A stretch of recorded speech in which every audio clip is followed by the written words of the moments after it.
श्री ओम नमः सिद्धेभ्यः। जय श्री ओम नमः सिद्धेभ्यः। जय श्री ओम नमः सिद्धेभ्यः। सर्वमंगलमांगल्यं सर्वकल्याणकारकं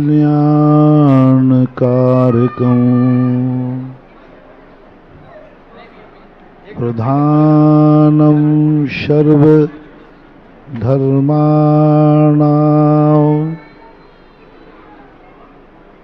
जैनं जयतु शासनं जैनं जयतु शासनं जैनं जयतु शासनं। पंच परमेष्टि भगवान की आचार्य श्री गुरुवर कुंद कुंद महाराज की जय हो। आचार्य श्री गुरुवर विद्यासागर महाराज की जय हो। बोलो परम पूज्य मुनि श्री सुधा सागर जी महाराज की। जब जानने में आता है जो कुछ भी नहीं जानना चाहता, जो कुछ भी नहीं जानना चाहता, फिर भी उसको सब कुछ जानने में आता है, उसे सर्वज्ञ बोलते हैं। बच्चों को बाहर लेकर जाएं। और जो जिसको कुछ भी जानने में नहीं आता लेकिन सब कुछ जानना चाहता है, उसे अज्ञ और अज्ञानी बोलते हैं। रिपीट करता हूं, जो कुछ भी नहीं जानता फिर भी वह सब कुछ जानने में आता है, उसे सर्वज्ञ बोलते हैं, सर्वज्ञानी बोलते हैं। और जो कुछ भी नहीं जानता फिर भी सब कुछ जानना चाहता है, उसे अज्ञ और अज्ञानी बोलते हैं। जो कुछ भी नहीं करना चाहता लेकिन सब कुछ करने की शक्ति होती है, उसे भगवान बोलते हैं। जो कुछ भी नहीं कर सकता, सब कुछ करना चाहता है, उसे संसारी बोलते हैं। जो सब कुछ देख सकता है और कुछ भी देखना नहीं चाहता, उसे ईश्वर कहते हैं। जो सब कुछ सुन सकता है और कुछ भी नहीं सुनता, जो सब कुछ बोल सकता है, कुछ भी नहीं बोलता, जो सारी दुनिया को घूम सकता है लेकिन एक कदम भी नहीं उठाता, जो सारी दुनिया को अपनी मुट्ठी में ले सकता है फिर भी वो सदा मुट्ठी खुली रखता है। सारे तीन लोग को कंपायमान कर सकता है लेकिन एक परमाणु को भी हिलाने का भाव नहीं करता। सारी दुनिया को भस्म करने की शक्ति रखता है लेकिन एक तिनकों को भी भस्म नहीं करता। मुट्ठी में बांध करके सब कुछ खत्म कर सकता है लेकिन जिसके हाथ सदा खुले रहते हैं, उसे भगवान कहते हैं, पूज्य कहते हैं, आराध्य कहते हैं, परमेष्टि कहते हैं। इससे विपरीत जो कुछ नहीं देखता लेकिन सब कुछ देखने का भाव करता है, जो कुछ नहीं सुनता सब कुछ सुनने का भाव करता है, जो कुछ भी नहीं बोल सकता बोलने का भाव करता है, जो एक कदम नहीं चलता वो सारी दुनिया को नापने का भाव करता है, जो एक दाना भी नहीं खा सकता सारी दुनिया को खाने का भाव करता है, उसे पापी कहते हैं, अज्ञानी कहते हैं। और ये सबसे बड़ी भूल संसारी प्राणी में है। असमर्थ कुछ करना चाह रहा है, समर्थ हाथ पे हाथ रख के बैठ गया है। जो समर्थमान है वो हाथ पे हाथ रख के बैठा है, और जो असमर्थमान है,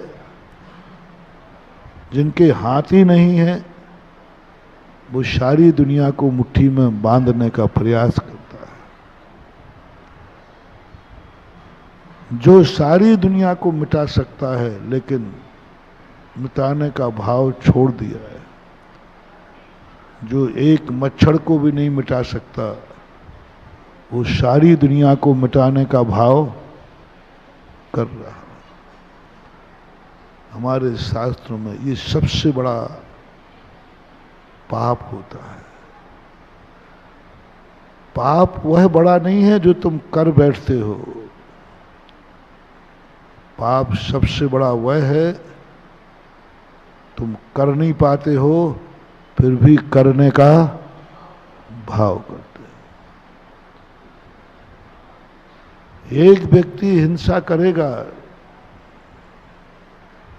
तो एक बार में एक व्यक्ति को मार पाएगा। अधिक से अधिक अभी तक कोई व्यक्ति दिन भर में जीवों को मार पाया तो 10,000 का उल्लेख। सुबह से मारने बैठा तो शाम तक वो 10,000 को मार सका, जिसका नाम था गांगे ताश्री भीष्मता में। उनका रिकॉर्ड था कि युद्ध में उतरने के बाद 10,000 योद्धाओं को निपटा देता था, तब सूर्य अस्त होता था। इससे ज्यादा का रिकॉर्ड कभी बना नहीं। वो समर्थ थे। एक रिकॉर्ड बनता है, जो बिल्कुल असमर्थ है वो एक क्षण में सारी दुनिया को मिटाने का भाव कर सकता है। मिटाएगा एक को भी नहीं, लेकिन सारी दुनिया को। हमारे शास्त्रों में सबसे बड़ा पापी उसे कहा गया। एक उदाहरण आता है तंदुल मत्स्य का। तंदुल मत्स्य यानी चावल के बराबर जिसकी आकृति होती है, और एक मत्स्य होता है 1000 योजन का, 1000 योजन लंबा और 500 योजन चौड़ा। स्वयंभू रमण समुद्र के मध्य में रहता है। जो एक बार मुंह फैला दे तो लाखों करोड़ों अरबों मछलियां उसके पेट में चला जाए, पता ही नहीं चले। वो एक मछली भी नहीं खाता। और आंख में रहने वाला वो छोटा सा मत्स्य जो उसकी आंख में रहता है, आप लोग जिसे मिक्खू बोलते ना, वो आंख में भिनभिनाता है, छोटा सा होता है। वो आंख में बैठे बैठे भाव करता है, ये मूर्ख देखो इसके मुंह में इतनी मछलियां आ रही जा रही, वो मुंह बाके सो रहा है। मत्स्य एक नहीं खा रहा। मैं होता तो समुद्र की एक भी मछली को नहीं बचने देता, और एक भी मछली नहीं खाता जिंदगी में। हिंसा करते ही नहीं, वो हो ही नहीं सकती, वो तो इतना छोटा सा है।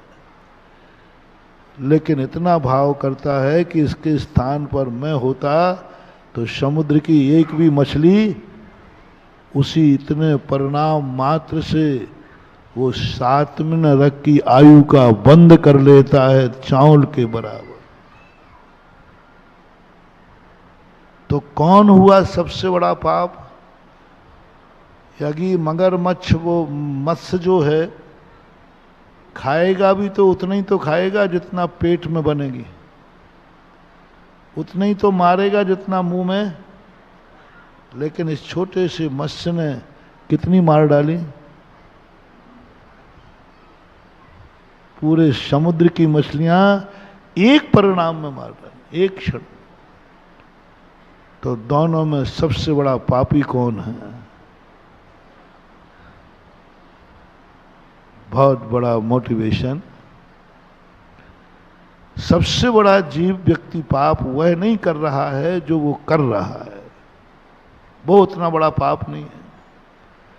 सबसे बड़ा पाप वह है जो कर नहीं पा रहा है लेकिन करने का भाव कर रहा है। तुम कर भी नहीं पाओगे, जिंदगी में कर भी नहीं पाओगे, फिर भी तुम करने का भाव करते हो। जैन दर्शन कहता है सबसे बड़ा पाप कौन सा है वो छोड़ो, जो ना तुम कर रहे हो, ना कर पाए हो और ना जिंदगी में कर पाओ। यदि तुम्हारी जिंदगी में कभी क्रमबद्ध सुधरने का भाव हो तो ये भाव जरूर करो, क्योंकि व्यक्ति 24 घंटे एक ही भाव कर रहा है। विगत रविवार को हमने यही बात तुमसे कही थी और अभी 7 दिन तक यही बात चलती रही कि व्यक्ति की सबसे बड़ी कमजोरी है वो सब कुछ करना चाहता है। मैं सब कुछ करूं और कर कुछ भी नहीं पाना, कुछ भी नहीं कर पाना, फिर भी करने का भाव आ रहा है, फिर भी करने के परिणाम आ रहे हैं। हम जिस समय जो सोचें वो होना चाहिए, भाव है शेयर करना। आज सब में यदि कोई तुम्हें वरदान देवे कि बताओ कौन कौन व्यक्ति चाहता नहीं है कि मैं जो कुछ सोचूं वो सब होना चाहिए, ये किसकी भावना नहीं है?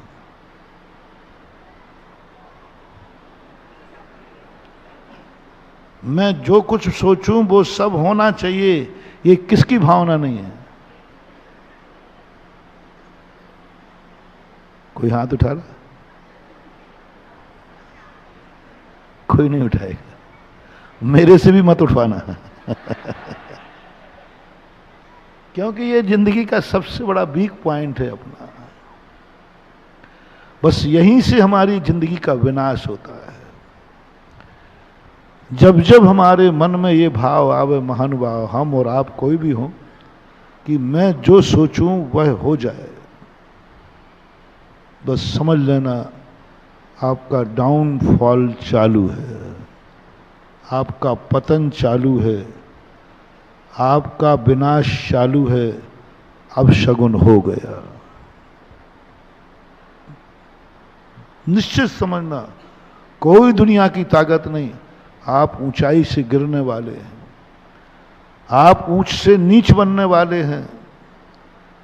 आप जैन कुल के उच्च कुल में जन्मे हैं, आपका जन्म उस समय आयु का बंद हो जाए तो नीच कुल में जन्म होगा, नीच कुल में जन्म होगा, निकृष्ट पर्याय में। क्योंकि तुम्हारे मन में क्या भाव आ गया कि मैं जो सोचूं वह हो जाना चाहिए। महानुभाव, जीतो इस बात को, जीतो। 99% लोगों का पतन क्यों होता है? हम उनकी चर्चा नहीं कर रहे हैं जो नीच गोत्र में पड़े हैं, नीच योनि में पड़े हैं, नरकों में पड़े हैं, त्रियंचों में पड़े हैं, कुत्ते बिल्ली पर्याय में पड़े हैं, निम्न है। उनकी चर्चा नहीं कर रहे, वे तो फल भोग रहे हैं। हम उनकी चर्चा कर रहे हैं जो आज सबसे ऊंचे स्थान पर बैठे हैं, जो सबसे आज पुण्य का उदय का फल भोग रहे हैं। विगत दिनों बताया था इस समय जितने लोग यहाँ पंडाल में हैं, ये सारे संसार में सबसे ज्यादा पुण्य का उदय इस समय आप लोगों का है। सबसे ज्यादा पुण्य आत्मा, पवित्र आत्मा। तुम्हें कितने टाइटल दूं? पूज्यवर पूज्यपाद स्वामी, मैंने कहा था ये स्थान उन्होंने सुना कि तुम किस समय मरना चाहोगे, तुम मौत कहाँ चाहते हो, कब चाहते हो। मरना तो निश्चित है, मरना तो बस इतनी चॉइस अपन कर सकते हैं कि साहब मरना तो है ही, लेकिन इस स्थान पर मरूं, इस समय मरूं, ये चॉइस हमें दी गई। पूज्यपाद स्वामी ने कहा कि प्रभु मरना तो निश्चित है, मैं कभी ये नहीं कहूँगा कि हे भगवान ऐसा आशीर्वाद दो कि मैं कभी मरूं ही नहीं, क्योंकि ना आप ये आशीर्वाद दे सकेंगे और मोह के कारण दे दोगे तो ये आशीर्वाद सफल होने वाला नहीं है, क्योंकि पृथ्वी का ध्रुव सत्य है। बस मेरी इतनी छोटी सी मांग है कि मेरा मरण हो गुरु मूले यति निचते चैत सिद्धांत वार्दी सदघोषे। मंदिर हो, मुनि महाराज हो, और उस समय निकले जब मुनिराज का मैं प्रवचन सुन रहा हूं, उस समय मेरा मरण। गजब की बात, ये बात जब मैंने पढ़ी, मैंने कही भगवान मरने के लिए तो सर्वोच्च स्थान और सर्वोच्च समय चुना जाता है, इससे गति। कौन सा स्थान चुना? प्रवचन सभा, गुरु के मुख से वचन निकल रहे हो, और बस उस समय ये मौत का जो नियोगी नियम है हो जाए। हम मौत से नहीं डर रहे हैं, बस प्रवचन सभा में मिल जाए तो हमें स्वीकार है। इससे कितना बड़ा मोटिवेशन मिला कि इस समय जो गुरु के सामने बैठा है वो जगत का सबसे बड़ा पुण्यात्मा है। जैन कुल में, भारत में जन्म नहीं पुण्य है, भारत से फिर जैन कुल में जन्म लेना पुण्य है, जैन कुल में आगरा में जन्म लेना पुण्य है, आगरा में भी चतुर्मास में जिंदा रहना पुण्य है। तो कोरोना में मर जाते तो क्या कर लेते? कोरोना में मर जाते तो क्या करते? तो चतुर्मास तक जिंदा रहना ये भी पुण्य है। आगरा के आसपास वालों का भी पुण्य है, दिल्ली वालों का पुण्य पास में है ना, वो टूंडला है, यवतमाल है, क्या ना, फिरोजाबाद है ये। हाँ, तो ये सबके पुण्य है। मैं इस पुण्य को तुम्हारे नकार नहीं रहा हूं, स्वीकार कर रहा हूं। महान पुण्य, और उसमें भी आज जिंदा रहना चतुर्मास में ये बहुत बड़ा पुण्य है। जिंदा रहने के बाद भी प्रवचन सुनने का भाव हो जाना ये बहुत बड़ा पुण्य है। कितने आगरा में जैनी हैं जो जिंदा रहने तक पुण्य है कि वो अभी जिंदा है, लेकिन आखिरी वाला पुण्य उनका नहीं है। आखिर जिंदा रहने तक तो वो है कि जब महाराज का चतुर्मास होगा हम आगरा में जिंदा रहेंगे, ये पुण्य तो है। लेकिन चतुर्मास में मैं प्रवचन सभा में जा पाऊंगा, ये पुण्य कितनों का नहीं है और कितनों का है। इस पुण्य से वो वंचित है।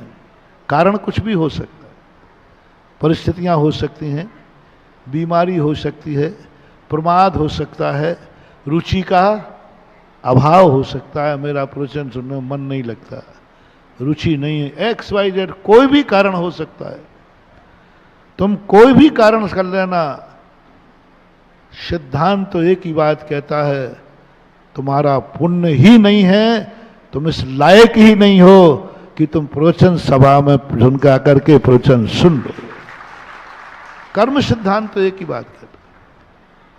जो नहीं आ पा रहा है वो किस कारण नहीं आ पा रहा है? ये तो सामाजिक व्यवस्था है, आज घर में काम आ गया था, आज बीमारी आ गई थी, XYZ बहुत सारे कारण। ये सत्य नहीं है, ये सभ्यता है। कर्म सिद्धांत कहता है कि तुम इस लायक ही नहीं हो कि तुम प्रतिदिन मंदिर जा सको। तुम्हारा जब भी अभिषेक करने का मन नहीं हो तो ये मत समझना कि मैं अभिषेक करने का मेरा मन नहीं इसलिए नहीं कर रहा हूं। नहीं, कर्म सिद्धांत कहता है तू इस लायक ही नहीं है कि तू अभिषेक कर सके, तेरा पुण्य ही नहीं है, इसलिए तेरे परिणाम ऐसे हो रहे हैं। एक बार एक बड़े व्यक्ति से कहा, बोले महाराज जी हमारे गांव में बहुत बड़े सेठ जी, खूब पैसा है इनके पास, लेकिन ये बिल्कुल दान नहीं देते। दान के नाम पे तो महावीर जयंती के चंदा में भी भाग जाता है और पैसा खूब है, आमदनी खूब है। मैंने कि भैया उसकी गलती नहीं है, उसकी गलती नहीं है, ये हमारे धर्म का अतिशय है, धर्म का अतिशय है, ये हमारे धर्म का चमत्कार है, ये हम देवसाद गुरु का चमत्कार है, क्योंकि वो जैन है और वो दान दे देगा मंदिर में। मंदिर कहता है कैसे रोकूं, समर्थ है देने में, बस इसके परिणाम बिगाड़ दो, इस पापी का धन मेरे मंदिर में न लग जाए, ये भगवान का अतिशय है, उसने बुद्धि भ्रष्ट कर दी। कभी भी हो तुम्हारा मन दान देने का ना हो, समझ लेना ये भगवान की बहुत बड़ी कूटनीति है। धर्म भी बहुत कूटनीतिक होता है, राजनीति नहीं, कूटनीति ही होती है धर्म के पास। इस पापी को कैसे दूर करें धर्म से, इसको कंजूस बना दो, इसके मन में कुछ ऐसी बात भर दो जिससे इसके दान देने के भाव ही ना हो, परिणाम ही ना हो।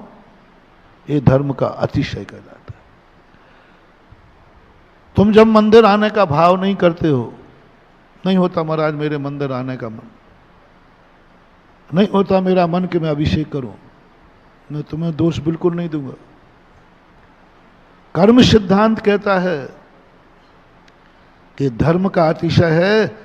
धर्म कहता है, भगवान कहते हैं, पॉलिसी कहती है, इस पापी की नजर मेरे ऊपर न पड़ जाए, इसकी नजर इतनी बेकार है।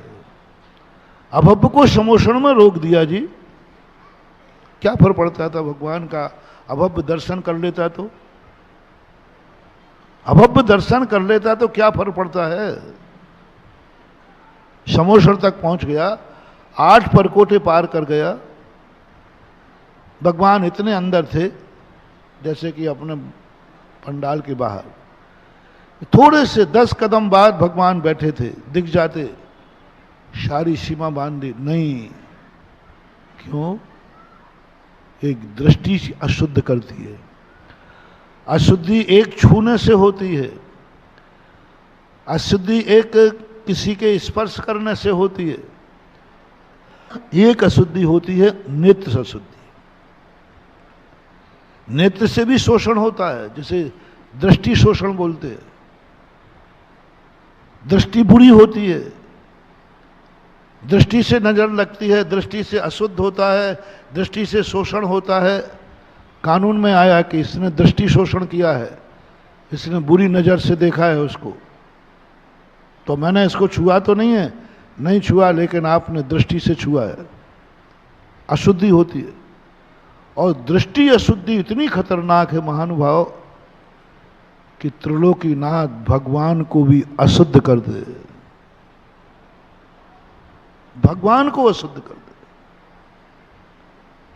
अरे प्रभु, आपके लिए क्या सीमा है? क्या भव्य, क्या अभव्य, क्या सम्यक दृष्टि, क्या मिथ्या दृष्टि? आप तो महान है, आपको कौन अशुद्ध कर सकता है?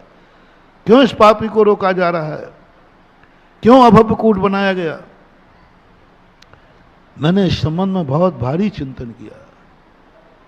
मैं तो प्रभु को मानता था कि ये सूर्य के समान है, हर व्यक्ति को प्रकाश है, ये महान वीतरागी हैं, कोई भी दर्शन करे, कुछ भी करे, लेकिन प्रकृति ने नियम बना दिया, एक पापी ऐसा है अभव्य जिसकी नजर भगवान पर नहीं पड़ना चाहिए,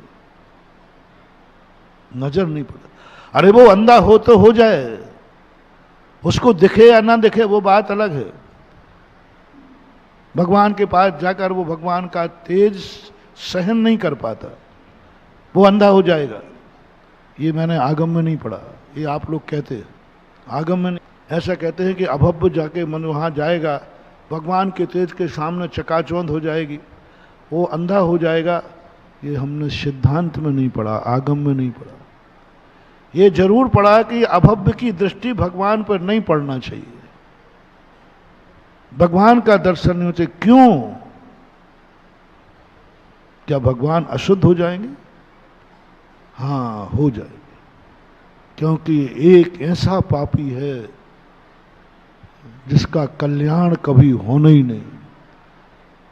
भगवान के दर्शन मिलने पर भी इसको सम्यक की उपलब्धि नहीं होगी, इसलिए उसे रोक दिया, रोक दिया। एक आचार्य महाराज ने तो पूज्यवर यति विश्व आचार्य महाराज ने एक आचार्य का संग्रह किया कि मिथ्या दृष्टि, गृहीत मिथ्या दृष्टि जो है मानस्तंभ के अंदर मत जाने देना। मिथ्या दृष्टि पापी का कदम समोषण की धूली साल से अंदर नहीं पड़ना चाहिए। मानस्तंभ बनाया कि यहीं रोको पापियों को, यहीं रोको मानियों को, यहीं रोको अहंकारियों को, यहीं रोको मिथ्या दृष्टियों को, अंदर मत जाने दो, क्योंकि ये इतने पापी हैं कि समोषण बहुत पवित्र है, इनके आने से अपवित्र हो जाएगा। समोषण सभा बहुत पवित्र है, इनके आने से अपवित्र हो जाएगी। प्रभु त्रिलोकीनाथ पवित्र हैं, इनकी दृष्टि से अपवित्र हो जाएगी। रोक दो वहीं। कितनी बड़ी कूटनीति है। तुम समझ रहे हो कि मैं मंदिर नहीं जा रहा हूं, धर्म कहता है रे पापी मैं तुझे मंदिर में नहीं आने दूंगा, तेरे परिणाम बिगाड़ दूंगा, तुझे समस्या बता दूंगा, तुझे विपदा में डाल दूंगा, तुझे काम में उलझा दूंगा, तू नहीं आ पाएगा। तेरे अभिषेक का भाव होगा ही नहीं, क्योंकि तेरे छूने से अभिषेक का लोटा अपवित्र हो जाएगा, और तेरे जल ढालने से मूर्ति की प्रतिष्ठा नष्ट हो जाएगी। इसलिए पापियों को रोकने के कर्म सिद्धांत ने बहुत तरीके अपनाए, बहुत तरीके। मत सोचना कि ये तुम्हारा है कि मैं मंदिर नहीं जाता हूं, नहीं, मंदिर तुझे रोक रहा है ये भाव का। एक व्यक्ति ने कहा, बोले महाराज जी फलाना व्यक्ति बहुत मुनि भक्त परिवार था, ये हमेशा चौका लगता था, आजकल ये नास्तिक हो गया है, कंजाइस्ट हो गया है और मुनियों को आहार नहीं देता है, देता ही नहीं, मुनियों की तरफ जाता ही नहीं, देखता नहीं, कुछ भी नहीं करता। मैंने कि उसकी गलती नहीं है, ये उसकी गलती नहीं है, ये हमारी अंजलि का अतिशय है कि उस पापी को कैसे रोकें। तो उसकी बुद्धि भ्रष्ट कर दी कि पंचम काल में मुनि होते ही नहीं, ये अपने आप आहार नहीं दे पाएगा। ये अंजलि की कूटनीति है, कूटनीति, कर्म सिद्धांत बता रहा हूं। रोकने का तरीका है, क्योंकि रोक नहीं सकते, वो जैनी है, बल्दियत से जैनी है, और वो धोती दुपट्टा पहन के हाथ देने आएगा। रोकने का कोई कानून अधिकार नहीं, क्योंकि बल्दियत से कैसे रोकोगे? शुद्ध कपड़े पहन के आया, कैसे रोकोगे? रात्रि भोजन त्याग रहा है, कैसे रोकोगे? जो तुम कहो वो सब नियम ले रहा है, अब कैसे रोको भाई? रोकने का कोई बहाना? सारे नियम ले रहा है। और अंजलि कहती है इस पापी के हाथ का आहार इस अंजलि में नहीं आना चाहिए। मात्र की तरीका है कि इसकी बुद्धि भ्रष्ट कर दो और इसके मन में भर दो कि पंचम काल में मुनि होते ही नहीं है, जिससे ये न रहेगा बांस न बजेगी बांसुरी। मूर्ख, तू सोच रहा है कि मैंने आहार देना बंद कर दिया, कूटनीति है कि तुझ पापी को इस अंजलि ने बाहर कर दिया। एक दिन क्या हुआ, गांव में से बड़े बड़े पैर थे निशान के, और वो हाथी का निकल गया रात में वहां से।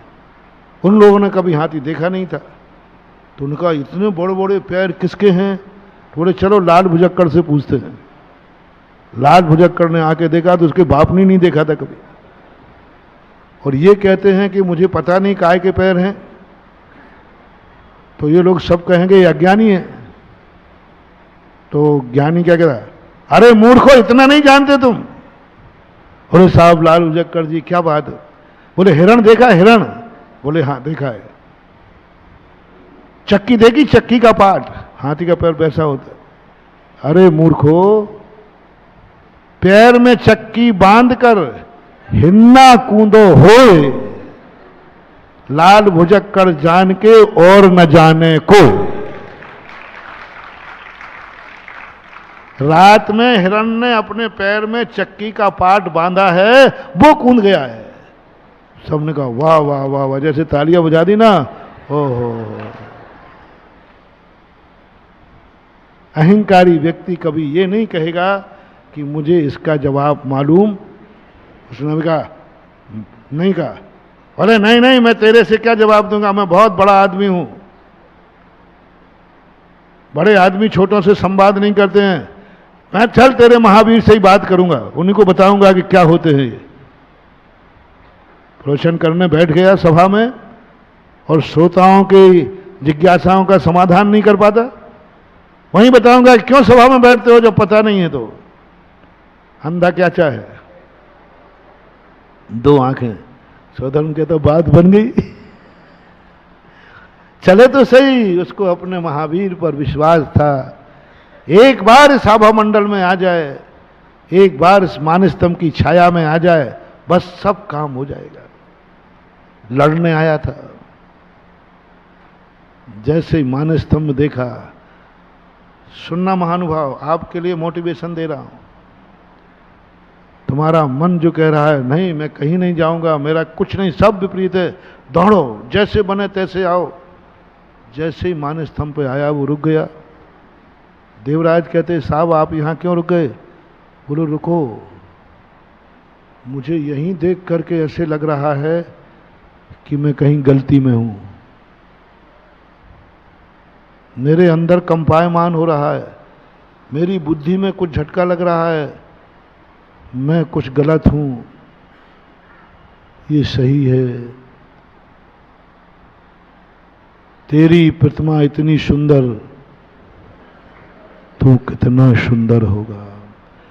तेरे मानस्तंभ की मूर्ति देख करके मेरा सारा मान गलत हो रहा है, मुझे महसूस हो रहा है कि मैं गलत हूं। देवराज कहते हैं साहब अभी तो ये झांकी है, अंदर आओ भी क्या क्या बाकी है।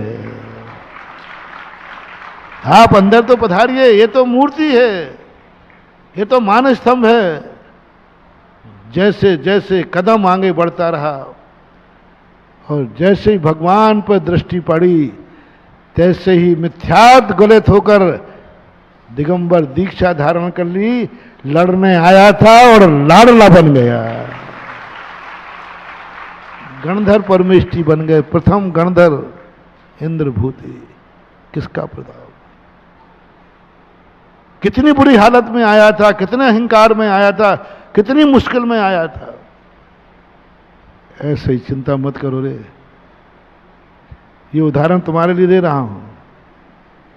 तुम जैसे बने तैसे, यदि कभी तुम्हें फीलिंग हो कि मैं कुछ गलत रास्ते पे भटक गया हूं, मैं कुदेवों के चक्कर में फंस गया हूं, मैं कुगुरु के चक्कर में फंस गया हूं, मुझे कुशास्त्रों ने घेर लिया है, मुझे अच्छे कार्यों में मन नहीं लगता, बुरे कार्यों में मन लग रहा है, मुझे अच्छी बातें नहीं रुचती हैं, मुझे बुरी बातें रुचती हैं, मुझे जैन की क्रियाएं पसंद नहीं आती हैं, हम सब उल्टा कर रहे हैं।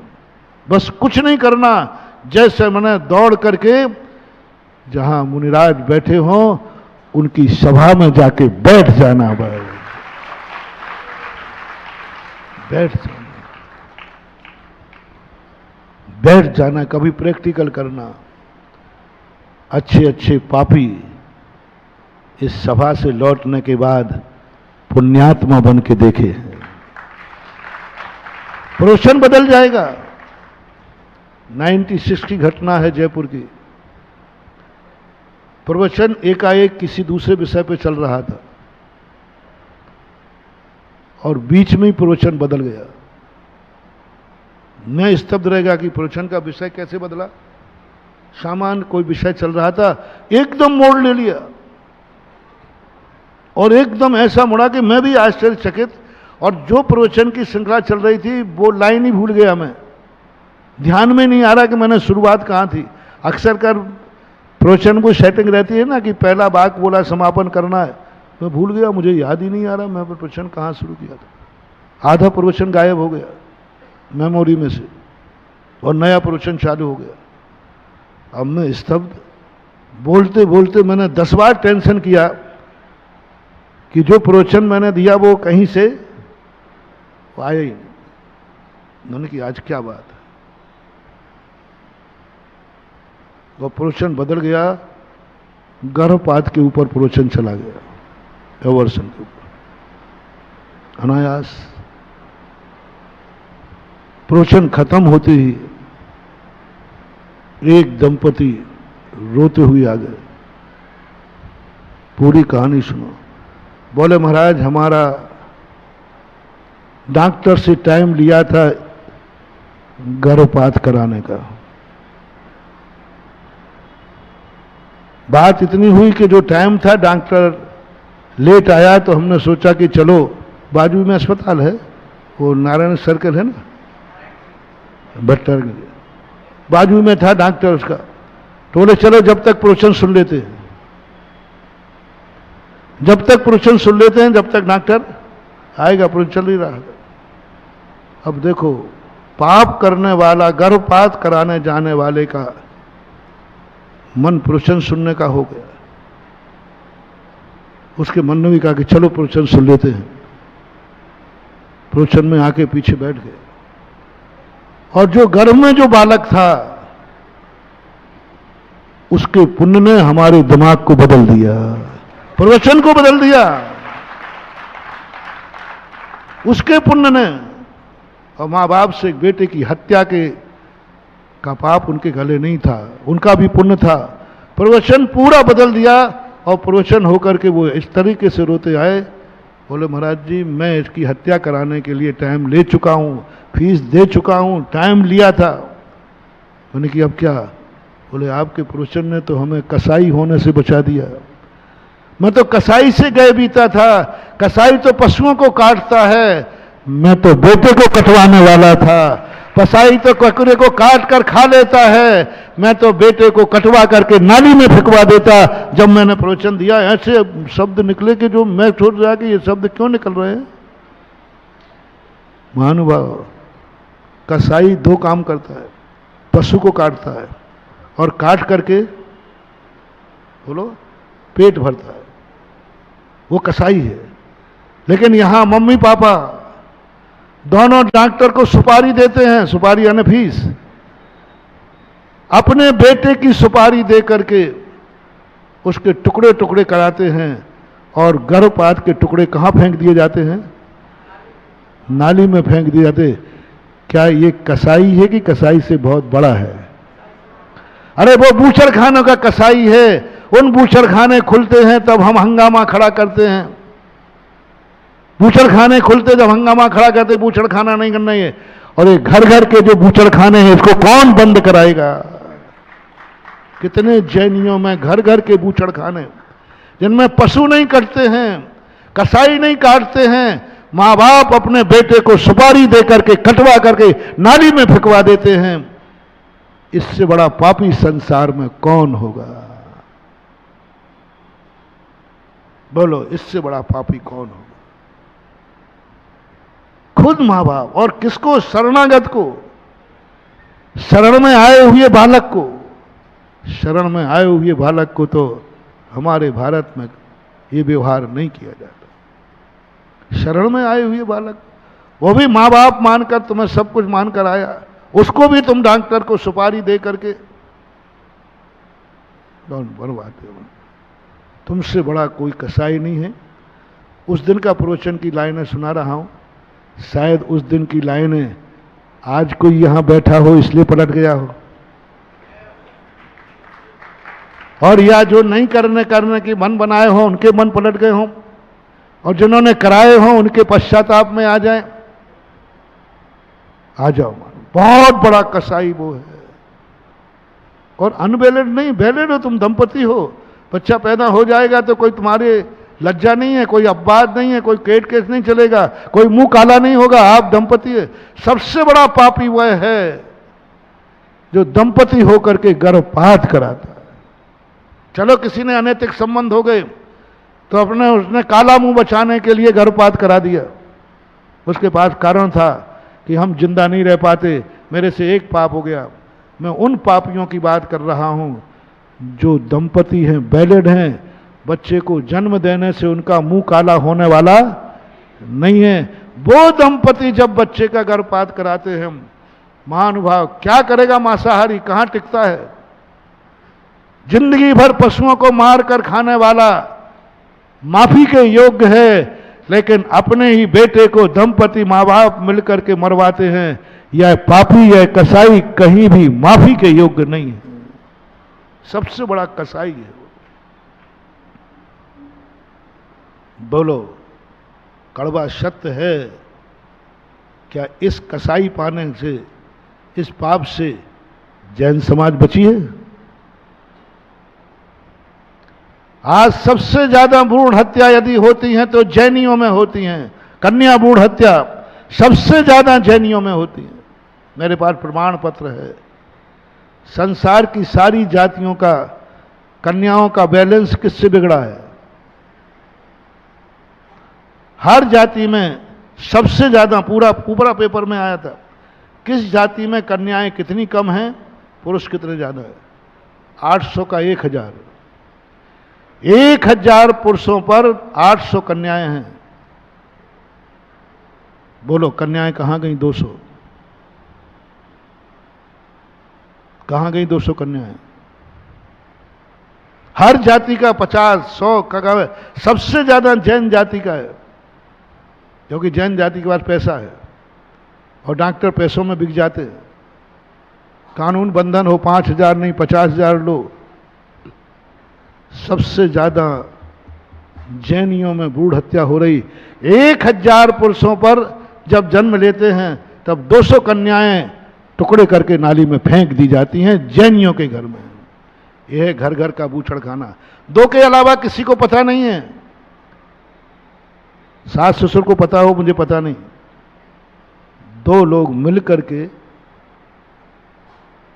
1000 बच्चे जन्म लेते हैं। उतने समय में 200 कन्याओं की हत्या हो चुकी है जैनियों के यहां। सबसे ज्यादा कन्या भ्रूण हत्या होती है तो जैनियों के यहां होती है। और अहिंसा के पुजारी कौन है? बोलो। चींटी को मारेंगे नहीं, पानी छान के पिएंगे, ये करेंगे, और जब बिटिया की बात आई तो टुकड़े करके फेंकवा देते। महानुभाव, एक अभी तो एग्जाम्पल दे रहा हूं, कभी इस पर आज जो बीच में प्रवचन आया है, मुझे लगता है कोई ना कोई, क्योंकि आज विषय ही दूसरा चल रहा था अपना। एक जयपुर कहां से आ गया 96? कोई ना कोई कारण जरूर है। सभा में या टीवी पे बैठे हुए लाखों लोगों में कोई का पेट में बच्चा बोल रहा है, महाराज जब बोलोगे तब तक तो मैं मर जाऊंगा, अभी बीच में बोलो। उस दिन भी यही हुआ कि बोले, महाराज जी आपका संप्रवचन का मैटर नहीं चल रहा है, प्रसंग दूसरा चल रहा है, लेकिन आज बिना प्रसंग के बोलो, मेरी जिंदगी का सवाल है, मैं जीने के लिए आया हूं। उन दोनों दंपति बहुत रोए, मैंने सांत्वना दी, और एक स्वस्थ बच्चे का जन्म हुआ 6-7 महीने बाद। 45वें दिन के बाद उस बच्चे को लेकर डाल दिया। महाराज ये बच्चा मेरा नहीं, ये आपने जिंदा किया है, आप ये, मैंने तो मरवा डाला था। आज वो बच्चा लगभग 96 से कितने साल का हो गया, ग्रस्त है, आता है, माँ बाप तो उसके सामने मस्तक ही नहीं उठा पाते, और वो आकर के इतना उपकार मानता है। 96 से कितने साल हो गए भाई? आज वो बहुत अच्छी उम्र में है, परिवार है उसका, गृहस्थ है, शादीशुदा है, उसके भी बच्चे हैं। एक जिंदगी को बदलने के लिए, इसलिए मैं तुमसे कह रहा हूं, तुम जिस हालत में हो उस हालत में पंडाल तक आ जाओ, बदल सकता है। क्षयोग सम विशुद्धि लब्धि वाला दौड़ता है, मुझे बचाए कोई, मुझे कोई बचाए, मैं कैसे बचूं? मुझे महसूस हो रहा है कि मैं गलत चक्कर में फंस गया हूं, मैं कुदेवो गुरुओं के चक्कर में फंस गया हूं। और वो जैसे बन के तैसे गुरु के पास पहुंचता है, और गुरु महाराज का उपदेश ऐसा हो जाता है कि वो चक्कर से जो नियम लेके आया था, जो लड़ने आया था, लाडला बन जाता है। इसलिए कभी भी अभिशाप और गिरफ्त, इनके बीच में हमेशा बहुत बड़ी शक्तियां होती है, बहुत बड़ी स्थितियां होती है। इसलिए आपको कभी ऐसा मन में आवे, प्रवचन का मूल प्रसंग को संहार करता हूं कि मैं जो सोचूं वो हो जाए। अगले रविवार को यहीं से शुरू की मैं जो सोचूं हो जाए। महानुभाव, यह सोच आज के बाद निकाल देना, तुम्हारी जिंदगी का सबसे बड़ा अवशकुन चालू हो गया। कर्म तुम्हें फंसाना चाह रहा है, कर्म तुम्हें कह रहा है बोल, तू बोल ऐसा, जो मैं चाहूं, जो मैं सोचूं वह होना चाहिए, जो मैं सोचूं वो होना चाहिए। ये परिणाम जब तुम्हें आ जाए, थर थर कांप जाना। आज गुरु का मुख से मोटिवेशन ले लेना, तुम्हारे विनाश का समय आ गया। जो मैं देखना चाहूं सब दिखना चाहिए मुझे, समझ लेना महानुभाव, अंधे होने का बीज बो दिया तुमने। जो मैं देखना चाहूं वो देखूं मैं, अंधे होने का बीज बो दिया। जो मैं सुनना चाहूं वो सुनाई आना चाहिए, बहरे होने का बीज बो दिया। जो मैं बोलना चाहूं बोला, मुझे कोई रोक टोक नहीं होना चाहिए। पिछले रविवार को कनेक्ट कर लेना। जो मैं बोलना चाहूं कोई रोक टोक नहीं होना चाहिए, ना कानून का, ना धर्म का, ना परिवार का, ना पुलिस, कुछ नहीं। जो मैं बोलना चाहूं बोलूंगा। सावधान, गूंगे होने का बीज बो चुके जब ये भाव आए। जब तुम्हारे मन में आए मुझे जो जिस समय खाने को चाहिए वो मिलना चाहिए, जिस समय जो खाने को चाहिए, कोई ऋतु नहीं, कोई समय नहीं, कोई क्षेत्र नहीं। 7 स्टार हूं आदमी में, आगरा का हूं। 7 स्टार में यही तो होता है। तो हम होटल 7 स्टार की बात नहीं कर रहे, आपका 7 स्टार से कम हो गया। हर व्यक्ति चाहता है जिस समय मुझे जो वस्तु चाहिए वो मिलना चाहिए, वो खाने को चाहिए मुझे। महानुभाव, जिस दिन ये भाव आ जाए, समझ लेना बहुत बुरा लगेगा, बहुत गंदे शब्द का प्रयोग कर रहा हूं, आप जेल से सीधे सूकर बनने का बीजारोपण हो गया है। क्योंकि तुम्हारे मन में ये भाव आया, जिस समय मैं जो खाना चाहूं वो मुझे मिलना चाहिए। ये भाव आते ही नियम से उस समय आयु बंद होगा, तो ग्राम सूख रहा, तुम उसी ग्राम के शूकर बनोगे। क्योंकि तुमने एक भाव, जिस समय जो चाहूं वो खाने मिल जाता, जिस समय जो करना चाहूं, मेरे पैर जहां जाना चाहे, कोई रोक टोक नहीं हो, ना पुलिस की, ना समाज की, ना परिवार की। मैं जाना चाहूं जाऊंगा। समझ लेना आपका ऐसा बुरा दिन आने वाला है कि तुम पूरी जिंदगी चलते ही फिरते रहोगे, तुम्हें कभी रहने को मकान का ठाइया नहीं मिलेगा। तुम चींटियों जैसे, कीड़ों मकोड़ों जैसे चलते ही रहोगे। कहां जा रहे हो? चींटी कहां जा रही है? जा रही है बस जा रही है। ऐसे ही तुम घूमते रहोगे, क्योंकि तुमने एक बार भाव किया था कि मैं जहां जाना चाहूं वहां जाऊं, कोई रोक टोक नहीं होना चाहिए। ये भाव आ जाए तुरंत स्टे लगा देना महानुभाव। करने में भी ऐसी लगा देना, जो चाहे कार्य करना, नहीं इन सब पर नहीं, स्वच्छंद नहीं होना। और ये पॉइंट सबसे ज्यादा वीक पॉइंट है। कितने % लोगों का मान लो भाई, कोई बात नहीं, डरो मत। ऐसा पॉइंट, ये जो बातें मैंने कही, ये भाव जिंदगी में किसको नहीं आया होगा? बोलो भाई, सुमन बाबू बोल भाई, आता है, आ जाता है। आज पिछले रविवार, आज के रविवार के प्रवचन से इन पर तुम स्टे ऑर्डर लगाओ, आपके लिए होमवर्क है। ये तुम्हें उत्कृष्ट से निकृष्ट बना देगा, ऊंच से नीच बना देगा। जैन से जिनेंद्र बनना है और तुम जैन से त्रियंश बन जाओगे। जैन शब्द वो है जो परमेश्वर बनाता है, और तुम जैन से पशु बन जाओगे। मात इतने से सोच से नहीं, मुझे धन चाहिए कहीं से आए। थोड़ा सा और फैला दें, मुझे धन चाहिए कहीं से आए। समझ लेना आपको भिखारी बनने का मौका आ गया। कोई भी कटोरे में डाले,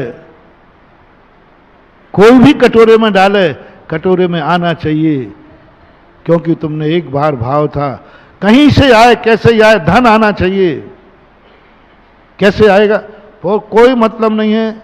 ऐसा भाव आ जाए महानुभाव, रोक लेना, ये भिखारी बनने का लिए बीज है और बोनी है। मुझे कपड़े पहनना है, कैसे ही पहने, चाहे रेशम के हो चाहे पेशम के हो, अच्छे लगना चाहिए। मत करना, भिखारी बनोगे, सूत का कपड़ा भी ढकने लायक नहीं रहोगे। क्योंकि जो चाहे कैसे मुझे पहनना है, सब चीज में यही लगाना। मुझे सुंदर बनना है, कोई भी क्रीम लगाना पड़े, जीवों को मार के लगे, कैसे भी हो, मुझे स्मार्ट लगना है। भाई ये चीज गंदी है, जीवों को मारकर बनाई गई है। प्रसादन का साधन है, लिपस्टिक चिपस्टिक, इसमें हिंसा। मुझे कुछ नहीं जानता, मुझे तो बस स्मार्ट लगना है। गलती मत करना, ऐसा कर्म का बंध होगा। कोई भी हो, कैसे भी, सजने की बहाना नहीं कर रहा हूं, प्रसादन के साधनों का उपयोग नहीं कर रहा हूं। 16 श्रृंगार हैं तुम्हारे, 14 श्रृंगार हैं, खूब करो, कोई बात नहीं। लेकिन कैसी भी क्रीम हो, चाहे वो हिंसक हो, चाहे, मुझे कोई मतलब नहीं है। कैसे भी सावन हो, मुझे लिए अच्छी चाहिए। कैसी भी हो, ये शब्द तुमने लगा दिया महानुभाव। ऐसे काले बनोगे भैंस, फिर कितनी फ्यूरन एंड लवली लगाना, कितना भी लगाना। क्योंकि एक बार तुमने भाव किया था, कैसे भी हो, हिंसा हो तो हो, मुझे तो। हमारे यहाँ एक राजा का भाव आता है, उसको दाहे नाम की बीमारी थी, कैसे भी ठीक हो। एक दिन एक छिपकली की पूंछ कटी, उसकी एक बूंद यहां गिर गई, तो वहां उसे ठंडापन महसूस हुआ। उसने कहा, मुझे कुआं बनाओ खून का, मैं खून के कुएं में नहाऊंगा, क्योंकि खून पड़ने से ठंडक हुई। जैसे बने तैसे। बोले साहब कितने पशु मारना पड़े? बोले मार डालो, मनुष्यों को मारना है, मार डालो। जैसे बने तैसे, मुझे खून के कुएं में नहाना है। परिणाम हुआ, वो उस कुएं में कूद नहीं पाया, उसके पहले वो 7 में नरक में जाकर के उसके शरीर के टुकड़े टुकड़े गए। किमिक्षक नहीं, जो जैसा हुआ जैसा नहीं, पहले इसका एक आप त्याग करके आए। इंद्रियों में भी, नौ कर्म में भी, किसी भी कर्म में, किसी भी प्रकार, एन कैन प्रकारेण शब्द का आज त्याग करना है। मुझे जो चीज चाहिए, जैसे बने तैसे मिले, एन कैन प्रकारेण मिले। एन कैन प्रकारेण मत लगाना, जैसे मिले तैसे मत लगाना। इतने अय्यास मत बनना। फिर महाराज क्या करूंगा? तो सारी चीजें एक ही रविवार में थोड़ी बता दूंगा। देखो ना, समय हो गया, अपनी घड़ी कम पड़ जाए तो मैं क्या करूं? मेरा प्रवचन कम नहीं पड़ा है आपकी। और आज देखो भूमिका तो उसी की चल रही थी, आगे आएगा। 8 वर्ष के बाद 8 वर्ष के पहले बालक को छूट है, वो जो चाहे वो करता है, जो खावे वो खाता है, जो रोना है तो रोता है, उस समय सब माफ हो जाएगा। 8 वर्ष के पहले तक, यदि तुम्हें ये भाव आ रहा है तो 8 वर्ष के पहले तक माफ है।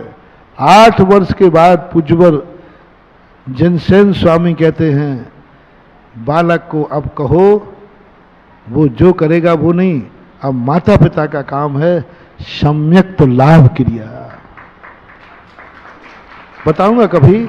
8 वर्ष अंतर मुहूर्त के बाद बालक को सारे कानून, सारे बंधन स्वीकार करना पड़ते हैं, क्योंकि वो सम्यक लाभ का अधिकारी है। भीलवाड़ा में जब ये प्रसंग आया, आज भी सारे भीलवाड़ा के जैनियों में प्राय जब बालक 8 वर्ष का होता है तो वहां के लोग आज भी जन्मदिन से ज्यादा उत्साह के साथ इसको मनाते हैं। 8वें वर्ष का जो पूर्ण होते ही 9वें वर्ष में प्रवेश किया, घर से गाजे बाजे के साथ, अष्टद्रव्य के साथ मंदिर में ले जाते हैं। वहां की पंचायत कमेटी उसको रिस्पेक्ट देती है और दरवाजे से उसको चवर देते हैं। वो चवर ढोलते हुए मंदिर में प्रवेश करता है और फिर पूरे समाज के सामने वो बालक शांति धारा करता है। कन्या होती है तो शांति धारा देखती है। ऐसा अच्छा माहौल बनता है। और आज इनका मन हुआ कि भीलवाड़ा में नहीं करके ये क्रिया आगरा में करूं, वहां भी कर लेंगे। तो यहां आगरा में करने के बाद ये आए, कमल साहे का परिवार है और अपने बालक से आज शांति धारा की बोली आज भी कसम कसती। जब दिल्ली सामने खड़ी हो जाती तो सबको, पर उन्होंने भी ठान लिया कि बेटे के लिए कुछ भी करेंगे। और आज बेटे का सम्यक तो लाभ क्रिया आज उसे, आज वो भगवान का अभिषेक करने के योग्य हुआ, आज आहार दान देने के योग्य हुआ। आज के पहले नहीं, अब तो इतना भी हो गया, आहार दान देने योग्य नहीं, 8 वर्ष अंतर्मुहूर्त में मुनि भी बनने लायक हो गया। 8 वर्ष अंतर्मुहूर्त के बाद मुनि बनने लायक। बेटा कहीं दीक्षा ही लेने तो नहीं आ गया? चलो आशीर्वाद महावीर भगवान की।